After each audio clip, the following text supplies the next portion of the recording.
आपण कोजागिरी आपण का साजरी करतो? तर कोजागिरी म्हटलं की कोजागिरी ज्यावेळेस येतो त्यावेळेस बाजीरावजी माटे यांचा अनुभव कोजागिरीच्या निमित्ताने सामोरं होतो. या ठिकाणी सांगितलं असेलच कोजागिरीचे महत्व. बाजीरावजी माटे यांचा अनुभव सांगितलं का? नाही सांगितलं. तर बाजीरावजी माटे यांना मस घ्यायची होती.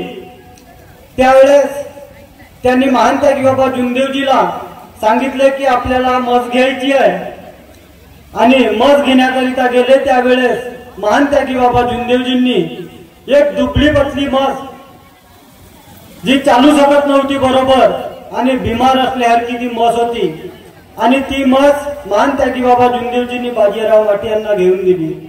बाजीरावजी माटे यांना ती मस पसंत नव्हती, पण बाबाचे शब्द ते नाकारू शकत नव्हते आणि ती मस घेण्यात आली. ज्यावेळेस ती मस घेतली त्यांना वाटत नव्हते की ते 7 ते 8 लिटर दूध देईल, पण ज्यावेळेस त्या म्हशीनं 7 ते 8 लिटर दूध दिले तेव्हा बाबांचे शब्द कसे आहेत हे त्या माटेजीला समजले आणि त्यांनी बाबाला सांगितले की बाबा आपण दूध पिण्याकरता या. तर त्यानंतर त्यांनी बाबांनी सांगितले की ज्या वेळेस वेळ येईल त्यावेळेस मी सांगेन. आणि नंतर कोजागिरी आली. त्या कोजागिरी निमित्ताने महान त्यागी बाबा जुमदेवजीला बोलावण्यात आले आणि ती कोजागिरी साजरी करण्यात आली. पण कोजागिरी आपण साजरी करतो कारण त्यावेळेस बैठका होत नव्हत्या आणि सेवकाला जागवण्याचे काम हे बैठकीच्या माध्यमातून होत असते. तर बाबांना माहित होते की माझा सेवक हा दिवसभर काबाड कष्ट करतो आणि त्याला बैठकीच्या माध्यमातून या मानव धर्माचा प्रचार आणि प्रसार कसा होईल हे त्या कोजागिरीच्या माध्यमातून. रात्री सर्व शेतकरी हे शेतमजूर खाली राहतात आणि ते रात्री संपूर्ण एकत्र येतील आणि या मानव धर्माचा प्रचार आणि प्रसार त्यांच्यापर्यंत कसा पोहोचेल हा त्या मागचा उद्देश होता. तर सेवकांना अशा पद्धतीने आपण या मानव धर्मामध्ये आपण हा कार्यक्रम घेत असतो कारण सेवक जागल्या पाहिजे. तर सर्वप्रथम मी आयोजक जगाचे या ठिकाणी आभार मानतो. त्यांनी या ठिकाणी मला बोलायचे चान्स दिले. तरी या ठिकाणी इल्मे काकाजी आहेत यांचे मी सर्वात प्रथम आभार मानतो आणि या ठिकाणी मला वैरागडे सर या ठिकाणी दिसत नाही कारण की त्यांचे सुद्धा मी आभार मानतो. इल्मे गुरुजी आणि वैरागडे गुरुजी.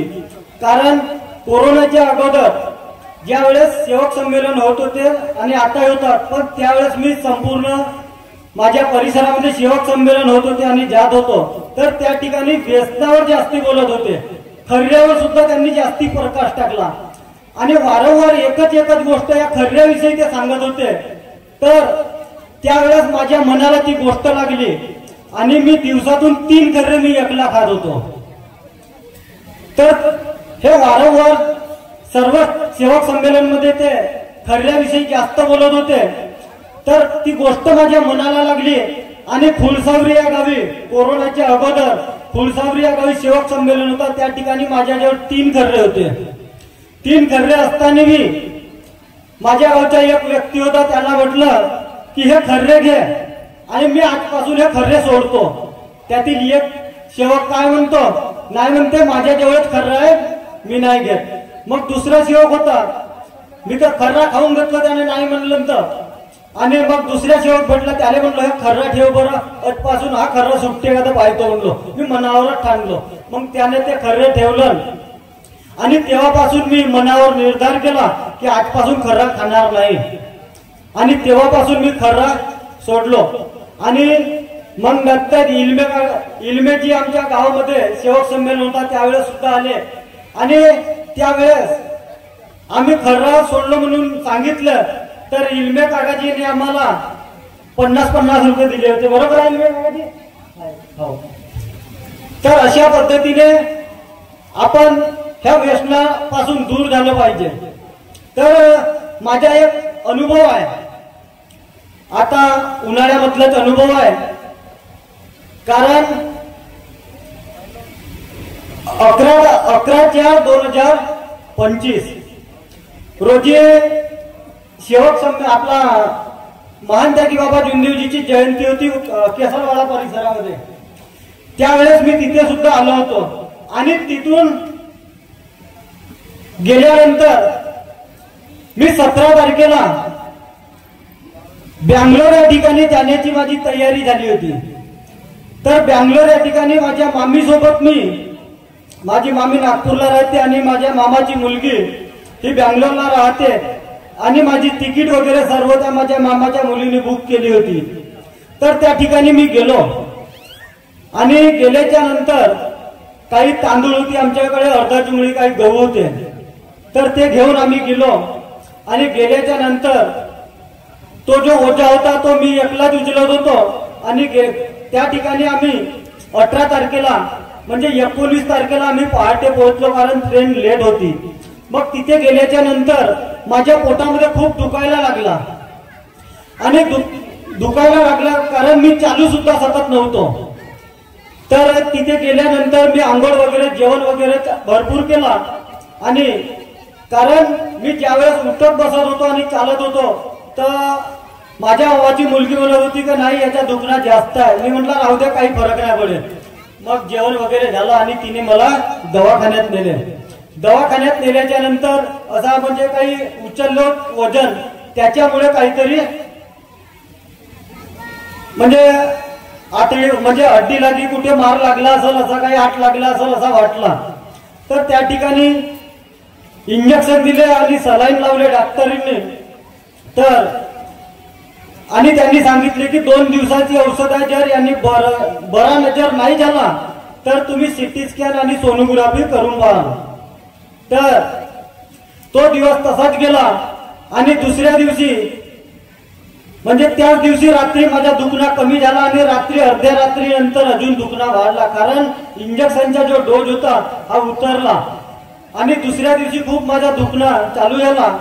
माझा पोट खूप दुखत होता आणि दुसऱ्या दिवशी रविवार असल्यामुळे सर्व दवाखाने त्या ठिकाणी सिटी स्कॅन करण्याकरता आम्ही गेलो. 4 ते 5 त्या ठिकाणी आम्ही हॉस्पिटलमध्ये घुमलो पण कुठेच सिटी स्कॅन आणि सोनोग्राफी करता आली नाही. तो दिवस माझा तसाच गेला. तर दुसऱ्या दिवशी मी माझ्या मार्गदर्शकाला त्या ठिकाणाहून फोन केलो. माझे मार्गदर्शक आहे हरिभाऊजी ईश्वरकर मुक्काम पिंपळगाव. त्यांना मी फोन केला. अजी म्हणला माझ्या पोट दुखत आहे 2 दिवस झाले पण म्हणला आराम नाही. तर म्हणते त्या ठिकाणी कोणी दारू वगैरे पितेत का म्हणते. म्हणला या ठिकाणी कोणी दारू वगैरे पित नाही. तर एक काम कर म्हणते तू तुझ्या परमेश्वराला सांग म्हणते 1 तासामध्ये 3 वेळा तीर्थ कर आणि सांग म्हणते झालेल्या चुकीची माफी माग म्हणते. तर मी त्याचप्रमाणे सांगितल्याप्रमाणे मी 1 तासामध्ये 3 वेळा 11 फुटाचे तीर्थ बनवले आणि परमेश्वराला सांगितले की माझ्या पोटात हा दुखणं आहे हा पूर्णपणे बरा झाला पाहिजे. तर मला त्या ठिकाणी थोडाफार आराम झाला आणि नंतर तिसऱ्या दिवशी सोमवार होता. तर सोमवारी मी हॉस्पिटलमध्ये गेलो आणि हॉस्पिटलमध्ये गेल्याच्या नंतर तिथे सोनोग्राफी काढण्यात आली. सोनोग्राफी काढलो तर त्या ठिकाणी मला सांगण्यात आले की असा वाटते म्हणे का याच्या अल्सरचा फोडा आहे पण तोही क्लिअर दिसत नाही. मग म्हणते याची सिटी स्कॅन करावं लागेल म्हणते. सिटी स्कॅन करावं लागेल म्हणलं. मग मला तिथे त्यांनी सलाईन वगैरे लावून दिले. दुखणं मला खूप होता कारण अल्सरचा फोडा आहे म्हणून सांगितलं होता. मग नंतर सिटी स्कॅन करण्याकरता मला त्या मशीनवर झोपवण्यात आला. मग त्या मशीनवर मला झोपवला. तर मी परमेश्वराला डोळे लावून होतो आणि परमेश्वराला विनंती केलो की हे परमेश्वरा माझ्या हातून जर काही चुका झाल्या असतील तर मला माफ कर आणि माझ्या पोटात जो काही असेल तो पूर्णपणे नाहीसा कर आणि माझी रिपोर्ट हे नॉर्मल आल्या पाहिजे. कोणताही मला रोग निघाला नाही पाहिजे असं मी सांगितलं आणि सिटी स्कॅन काढण्यात आला. काढल्याच्या नंतर मला बाहेर काढण्यात आला आणि तिथून त्यांनी सांगितलं आणि त्या दवाखान्यामध्ये पूर्ण इंग्लिश टू इंग्लिश फक्त थोडी हिंदी बोलणारा फक्त एकच व्यक्ती होता त्या ठिकाणी, कारण पुष्कळ मोठा हॉस्पिटल होता त्या बँगलोरला. तर त्यांनी मला ऑपरेशनचे कपडे घालून दिले. ऑपरेशनसाठी ऑपरेशन करायला ज्यावेळेस नेते ते कपडे घालून दिले आणि त्यांनी सांगितले की याचा ऑपरेशन अर्ध्या तासामध्ये करावं लागते, कारण याच्या अल्सरचा फोडा फुटलेला आहे ना आणि आतडीला छिद्र सुद्धा पडलेला आहे. तर मला काही माहित नाही, मला ऑपरेशनचे कपडे घालून दिले. मी माझ्या मामाच्या मुलीला त्या नर्स जवळ सांगितले आणि माझ्या मामाची मुलगी बाहेर होती, तिला मी बोलावलो. तर म्हणलं हे कपडे घालले कसा का आहे, तर ते म्हणतात ऑपरेशन करायचे आहे. पण ऑपरेशन का करायचे आहे, त्याने सांगितलं म्हणते का अल्सरचा पोळा हा फुटलेला आहे आणि अर्ध्या तासामध्ये ऑपरेशन करावं लागते, नाहीतर याची काही गॅरंटी नाही. तर म्हणलं आतापर्यंत पैसे घेतलं किती, म्हणते 60,000. निवड सिटी स्कॅन आणि सोनोग्राफी केले तर त्या ठिकाणी आतापर्यंत 60,000 देऊन झाले म्हणते.